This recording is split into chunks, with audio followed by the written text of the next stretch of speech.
My mom is 4'10" and under 100 pounds. My grandma is even smaller, weighing in at 87. This includes the pound of change she keeps hidden in her underwear. At 5'4" and 135, okay, fine, 147 pounds, I am the weight of 1.5 coin-carrying grandmas. Among my family, I am an outlier. So reunions are a confusing blend of warmth and happiness and love and a hyper-consciousness of the space my body occupies. After all, my mom and her sisters were my hand-me-downs around the house. Tiny, tiny Asian women with tentative wrinkles and graying hair in my limited 2 cheetah print pajamas and the Aeropostale polo I wore when I was trying to impress Dylan Shade in 7th grade social studies class. And once decked out in my pre-puberty attire, this crew settles down to gossip. Fast Vietnamese sentences are cut with phrases like dumbass, house arrest, and Prada heels. The current family drama: an aunt and uncle arrested for illegal casino operations, Grandpa getting a computer virus from opening a chain email containing pictures of flowers photoshopped to look like roosters. He forwarded that to me. My cousin's upcoming wedding, and finally, their favorite subject: who got fat? My dad, ma quoi? Vietnamese for too fat. My Uncle Steve, Bao, chubby, probably too many Oreos. My cousin's new dog, Buddy, Ma, con cha dog sit eat your Buddy, that dog will end up like Buddy. Buddy was the late family hot dog. He was, inarguably ma quoi, eventually requiring a canine wheelchair to roll about. These judgments are not intended to hurt. If anything, they're stated objectively, flung across crowded rooms, debated over kitchen counters, and whispered mid-hug. And they're constant. The other day, I woke up to a text in our family group message that read, "Good morning. Did you see the latest picture of Prince George? What a ham." Dads, dogs, future kings of England. Honestly, nobody is safe. Most accept their fate and their fat and move on, but I dwell.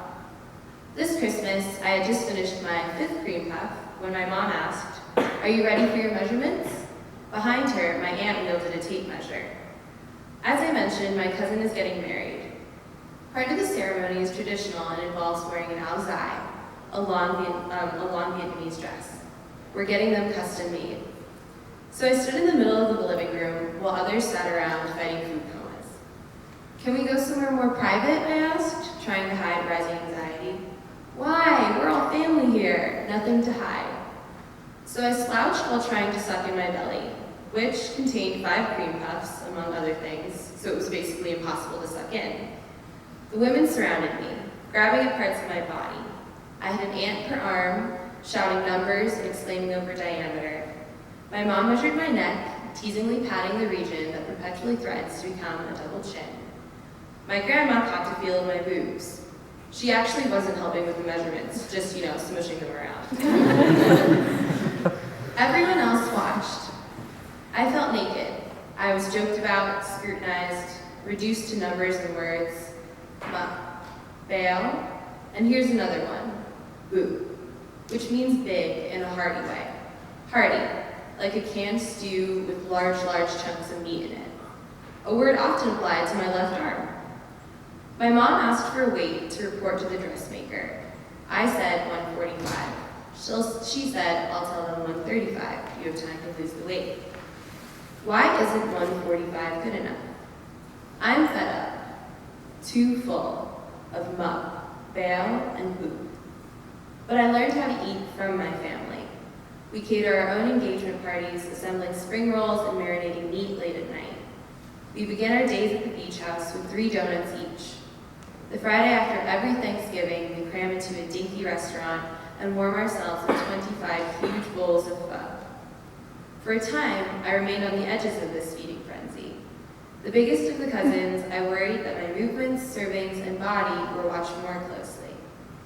Now I eat to feign confidence. When my brothers call me Thizilla, I retaliate by eating the last vegetable in our freezer. I Instagram a lot of food. Like a lot of food. No, really, my bio is, if I eat, you'll know about it. I never admit to dieting. To do so would be to acknowledge that I care and that I think they're right. Sensitivity is hidden behind self-deprecation. I pat my belly and measure its gigalometer. A defensive maneuver, the scrutiny that follows is, at least partially, of my own accord. I eat with my family, knowing I'll soon return to the real world with its normally distributed BMI, where the hugs I receive are less bony and I'm less worried about how hard to squeeze back. This Christmas, after getting my measurements taken, I sat down next to my mom. She kissed me and offered another cream puff. I took it.